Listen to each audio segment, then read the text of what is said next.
Account कौन यह आपण को गोटे साधारण कथा लगुथाईपे कहीं आमे अनेक प्रकार एकाउंट व्यवहार करिथाउ। केबे आपण भाविछंती कि एही एकाउंट गुड़िक कौन समान? जदि समान नुहे तेबे यह केते प्रकार और कौन रही? एकाउंट तो आमे प्रतिदिन व्यवहार करूँ। केही टंका संचय करबा पई एकाउंट खोलती, केही बिजनेस ट्रांजैक्शन पाई आउ केही सैलरी रिसीव करबा पाई।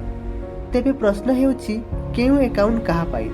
आज एही वीडियो रे आमे बैंक एकाउंट रो प्रकार गुड़िक रियल लाइफ एग्जांपल सहित बुझिबा। एठारे आमे बैंकिंग, सेविंग, इन्वेस्टमेंट एवं पर्सनल फाइनेंस भली फाइनेंशियल टॉपिक को सरल भाषा रे बुझिबा को चेष्टा करूछु। तेबे चलंतु प्रथमे जानि नेबा एकाउंट केते प्रकार। सही एकाउंट गुड़िक हैला saving account, current account, salary account, joint holder account एवं बेसिक सेविंग। सर्वप्रथमे जानिबा सेविंग अकाउंट विषय रे। धरंतु आपण चाकरी करूछंती, प्रति मास आपणक इनकम आसुछि, आपण टंका सेव करूछंती, यूपीआई रे पेमेंट करूछंती, एटीएम रो कैश विथड्रॉ करूछंती। एही बोली प्रतिदिन बैंकिंग पई साधारणतः सेविंग अकाउंट व्यवहार करा जाय।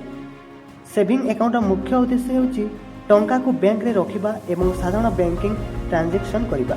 यह माध्यम रे आपण debit card, UPI, internet banking भली सर्विस व्यवहार करिपारंती एवं साधारणतः बैंक आपण डिपोजिट परे इंटरेस्ट मध्य देइथाय। किंतु एठारे गोटे महत्वपूर्ण कथा हैला प्रत्येक बैंक रो इंटरेस्ट रेट, मिनिमम बैलेंस एवं चार्जेस अलग होई पारे। तेणु अकाउंट खोलिबा पूर्व टर्म्स एंड कंडीशन चेक करबा भलो। तापरे आमे जानिबा करेंट अकाउंट विषय रे।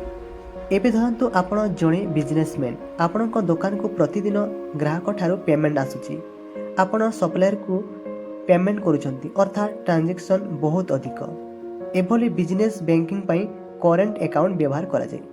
करेंट अकाउंट रो डिजाइन ही बिजनेस ट्रांजैक्शन को ध्यान रे रखी करा जाय थाय। एहार ट्रांजैक्शन फैसिलिटीज, लिमिट्स एवं चार्जेस बैंक एवं अकाउंट टाइप अनुसार भिन्न होई पारे एवं सेविंग अकाउंट ठारू एहार गोटे इंपोर्टेंट डिफरेंस हेउछि साधारणतः करेंट अकाउंट रे सेविंग अकाउंट भली इंटरेस्ट मिले नाही। तेणु सिंपल फॉर्मूला हेउछि पर्सनल बैंकिंग हैला सेविंग अकाउंट एवं बिजनेस बैंकिंग हैला करेंट अकाउंट। तेबे जानिबा एबे सैलरी अकाउंट को। धरंतु आपण गोटे कंपनी रे जॉब करूछंती, प्रति मास कंपनी आपणक सैलरी सीधा सलक बैंक अकाउंट रे क्रेडिट करूछि। एही पर्पस पई एम्प्लॉयर एवं बैंक मध्य अरेंजमेंट अनुसार सैलरी अकाउंट खोला जाई पारे। यह साधारणतः सेविंग टाइप अकाउंट होता है, किंतु बैंक एवं एम्प्लॉयर रो अरेंजमेंट अनुसार किसी एडिशनल बेनिफिट्स मिल पारे। किंतु एठारे गोटी कथा मन रखंतु, सैलरी अकाउंट रे सैलरी क्रेडिट बंद होई गले अकाउंट रूल्स एवं मिनिमम बैलेंस रिक्वायरमेंट परिवर्तन होई पारे। तेणु जॉब चेंज किंबा सैलरी क्रेडिट बंद हेले बैंक रो टर्म्स चेक करंतु। एबे जानिबा जॉइंट अकाउंट विषय रे। एही अकाउंट दुई किंबा ताठारु अधिक लोक अकाउंट होल्डर होई पारंती। उदाहरण पई स्वामी स्त्री, माँ बापा एवं संतान किंबा परिवार रो अन्य सदस्य। किंतु जॉइंट अकाउंट रो अर्थ यह नुहे जे समस्त अकाउंट होल्डर सबु ट्रांजैक्शन स्वाधीन भाव में करि पारिबे। अकाउंट खोलिबा समय ऑपरेटिंग इंस्ट्रक्शन जेपर कि जॉइंटली किंबा इंडिविजुअली ऑपरेट करबा इत्यादि सही अनुसार अकाउंट चली थाए। तेणु जॉइंट अकाउंट खोलिबा पूर्व रूल्स भल भाव में बुझंतु।